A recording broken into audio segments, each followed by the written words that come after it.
maintiennent dans la peur.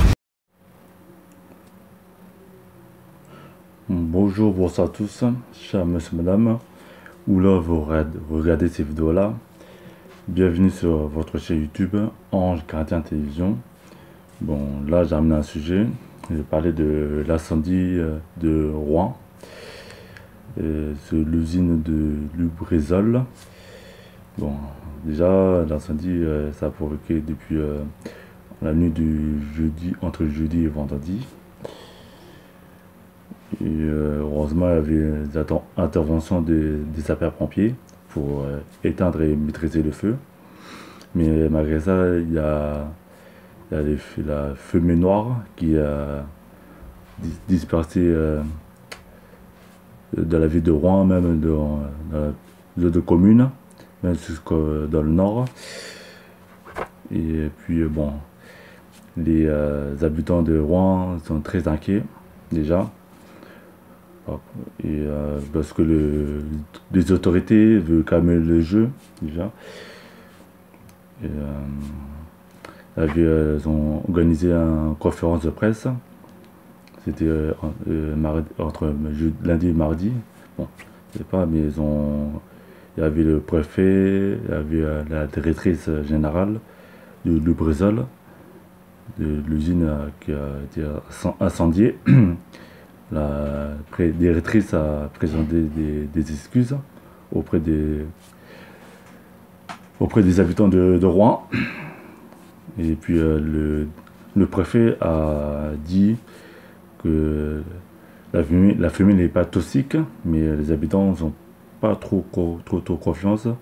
Même le gouvernement aussi a parlé il n'y a pas de pollution, mais leurs discours ne sont pas trop convaincants. C'est pour ça, mardi 1er octobre 2019, les habitants ont organisé des manifestations pour savoir plus, pour qu'est-ce qui se passe, c'est pour savoir plus parce que certains ont eu de maux de tête, certains ont eu de vomissements, des diarrhées, etc. Et les habitants sont très inquiets par rapport à leur santé. Ils veulent savoir plus. Et les autorités disent la vérité, réellement. Et bon, déjà, heureusement, les pompiers ont maîtrisé le feu. Heureusement, il n'y avait pas eu mort, de blessés. Déjà. Bon, je vais lire Libération, Lubrizol, le droit d'avoir peur. Les habitants ont très inquiets par rapport à la santé. Les préfets ont fait des arrêts préfectoraux. Voilà. Il n'y a plus des fermetures d'écoles.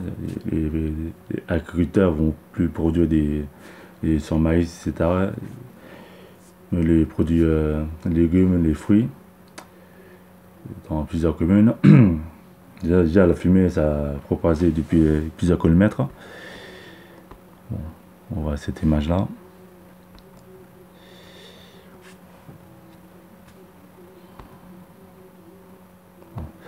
Là, je vais lire un peu. Bon. Face aux catastrophes industrielles, c'est tout un système qu'il faut révolutionner par la mise en place des autorités sanitaires indépendantes et de plus grande publicité des données. Bon. Ça, c'est une catastrophe industrielle déjà.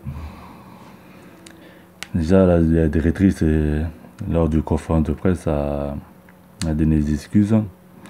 Ils ont dit dans le magazine Libération, il faut révolutionner la mise en place des autorités sanitaires. Bon. Voilà. Ça, tribune. Bon, et la phrase suivante. Il n'y a pas de quoi d'avoir peur. Voilà la petite musique en tête que l'on entend depuis l'incendie de jeudi à l'usine du Lubrizol de Rouen, dans la bouche des autorités et de certains journalistes. La peur face aux conséquences sanitaires de la catastrophe serait une réaction irrationnelle alimentée par les fake news des réseaux sociaux. Écoutons-nous les voix de la raison qui nous disent qu'il n'y a pas de toxicité aiguë, disent le préfet, ou encore que l'odeur ne sont pas nocifs, dit le Premier ministre Édouard Philippe. Soyons rassurés par les prélèvements atmosphériques qui ne montrent plus de pollution.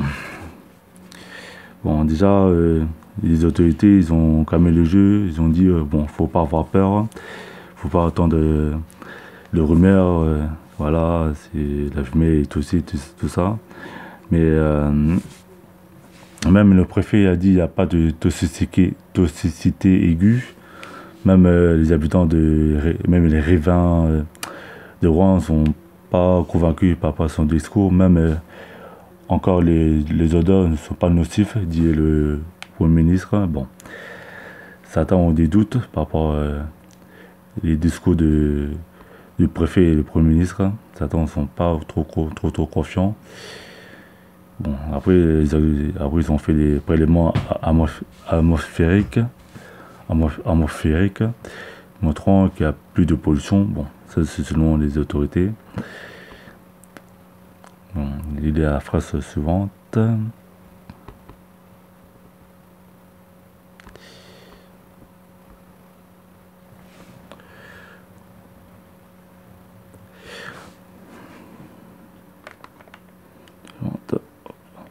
Bon, et pourtant, nous avons des raisons de ne plus faire confiance aux autorités sur cette question.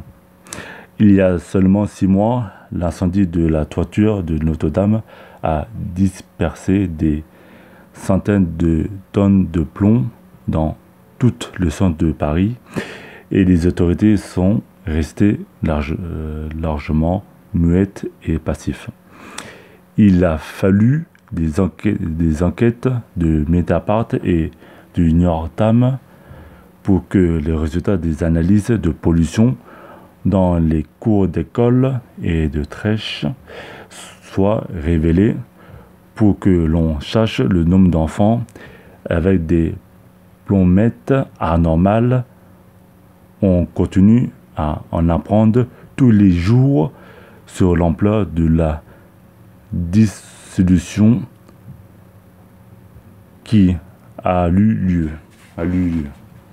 Déjà, les gens n'ont pas trop confiance aux autorités pour ces questions-là, parce qu'il y a 6 mois, certains connaissent l'incendie de la toiture de Notre-Dame de Paris qui a été fondée. Ils ont remarqué à disperser des centaines de tonnes de plomb dans toutes les centres de Paris et les autorités sont restées largement muettes et passifs. Mais franchement, c'est pas normal. Déjà, les autorités disent la vérité aux Parisiens. Voilà, il y a prétendu odeur, etc., des plombs, mais les autorités n'ont même pas réagi. Il a fallu des enquêtes de Mediapart et du New York Times. Déjà, Mediapart, bon, tout le monde connaît Mediapart, c'est un journal, et New York Times, c'est un journal ici, mais franchement, normalement, ça, c'est les autorités faire des enquêtes, et ça, les autorités, c'est pas normal, c'est pas normal que Mediapart et New York Times disent la vie. Bon, franchement, ils ont dit pour que les résultats des analyses de pollution dans les cours d'école, les crèches, soient révélés. Franchement, c'est... Et puis, le nombre d'enfants avec des plombmettes anormales, on continue d'en apprendre tous les jours sur l'ampleur de la dissimulation. C'est pas la dissimulation, c'est pour... vous cacher la vérité, quoi. Franchement, c'est pas normal déjà. au lieu de dire la vérité, au lieu les autorités disent la vérité au peuple, c'est pas mon citoyen parisien, mais ils sont restés muets et passifs. Franchement, c'est pas normal. C'est pour ça les habitants de Rouen n'ont pas trop confiance aux autorités. Bon, j'ai la phrase suivante. À Lubrizol aussi, il y a de la dissolution et de la désinformation. Insister sur l'absence de toxicité aiguë, c'est-à-dire entraîne la mort en quelques jours. C'est une manière invitée de ne pas évoquer la toxicité chronique qui causera des cancers dans quelques mois ou des années. Utiliser le vocable familier de Suze. Bon, Suze. C'est une manière d'euphémiser ce qui a été en vérité une véritable marée noire par voie aérienne. Enfin, mettre en avant les prélèvements atmosphériques qui montrant que le niveau de pollution est revenu à la normale. C'est passé sous silence le fait que la pluie aide la pollution est devenue celle des sols et des cultures et bientôt des nappes phréatiques. Bon. Déjà le Brésil, ils ont dit il y a des dissimulations et des informations. Et bon, certains disent veulent cacher la vérité. Et ils ont dit assister par rapport à l'absence de toxicité aiguë. Et certains ont peur, ça peut entraîner la mort quelques jours. Bon, même de manière qui causera des cancers des mois, des années. J'ai utilisé le vocable familier de Suze. Bon. Voilà, Suze. Et les habitants, c'est très inquiet. Mais le niveau de pollution est revenu à normal parce que c'est passé sous silence le fait que la pluie aide la pollution est devenue celle de sol. Bon. Déjà, heureusement, la pluie aide, c'est pour la pollution soit propagée. Bon, ça c'est les discours des autorités.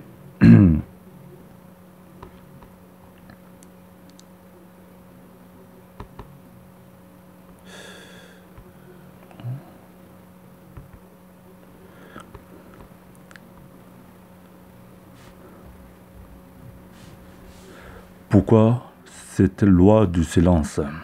L'histoire nous éclaire derrière les paroles apaisantes du préfet de Normandie. Il y a la figure du ministre de l'Intérieur de Napoléon, un certain Jean-Antoine Chapelle, comme l'a montré l'historien Thomas Leroux. Chapelle était à la fois un homme d'État et un grand industriel de la chimique. Et il est l'auteur du décret de 1810 sur les manufactures incommodes, insalubres, ancêtres des directives Sévéno et de la réglementation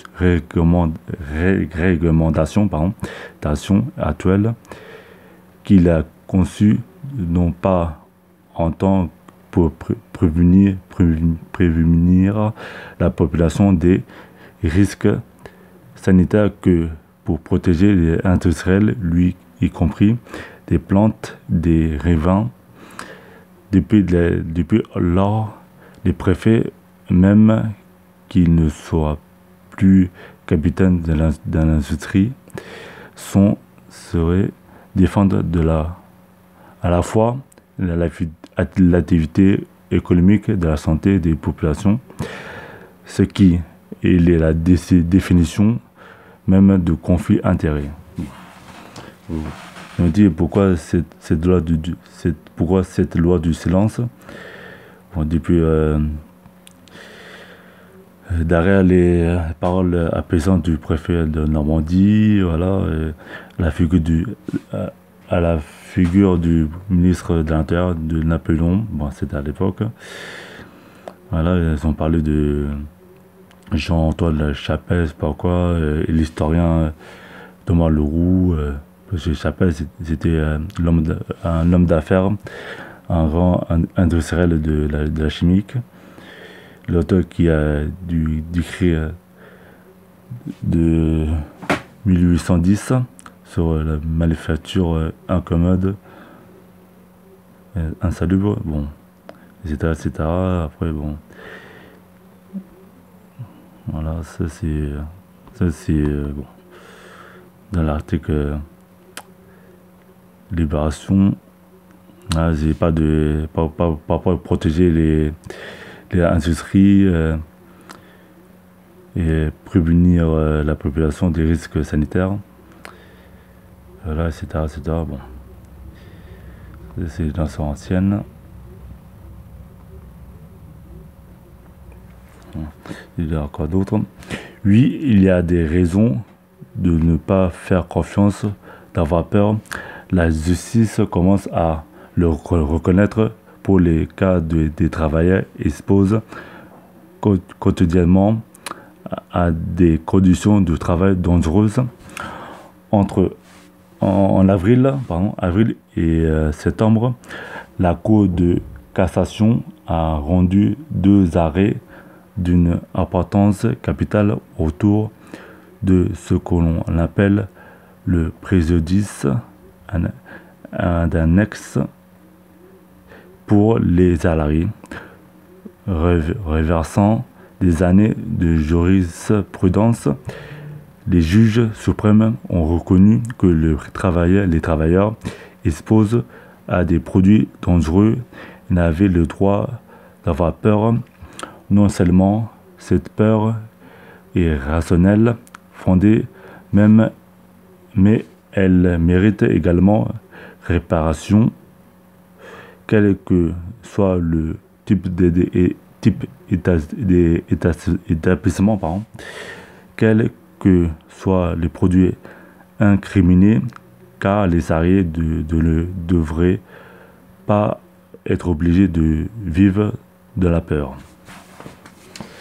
Certains ont pas confiance, certains ont peur parce que la justice commence à reconnaître que les travailleurs exposent quotidiennement, déjà par rapport aux conditions de travail, déjà les conditions de travail dans l'usine c'est très difficile. Ils travaillent dans les produits chimiques dangereux. Et j'en dis entre avril et septembre, la Cour de cassation a rendu 2 arrêts d'une importance capitale par rapport juridique et préjudice, on appelle préjudice un S pour les salariés. Depuis des années, les gens qui travaillent sur les produits chimiques déjà, et c'est pas normal, les salariés sont obligés d'avoir peur déjà. Et franchement, moi personnellement, travailler à l'usine, franchement, non merci, j'ai pas envie de travailler à l'usine. Déjà, avec les produits chimiques là, après il faut porter des EPI, équipements, c'est pas quoi. Et franchement, il faut porter des gants, des tenues spécialement anti. Voilà, il faut porter des sécurité, des lunettes, des casques, bon, etc. Des masques, bon.